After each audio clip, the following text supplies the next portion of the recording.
দাগি নাকি বরবাদ? দাগি। দাগি কেন? নর্মালি আফরান নিশো যেই ধরনের মুভি, একটা তো অলরেডি আমরা দেখলাম সুড়ঙ্গ, এবং আফরান নিশো এবং তমা মির্জার জুটিটা সুড়ঙ্গতে খুব ভালো লেগেছিল এবং ভালো অভিনয় ছিল। সেই প্রত্যাশা থেকেই আমরা দাগিতে আসা।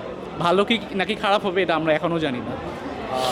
সুরঙ্গর এখন যে যে জায়গাটা আসলে আপনার নিশ্চয় ল্যাকিং ছিল, সেই জায়গাগুলোতে আপনার এই সিনেমায় কি প্রত্যাশা আছে?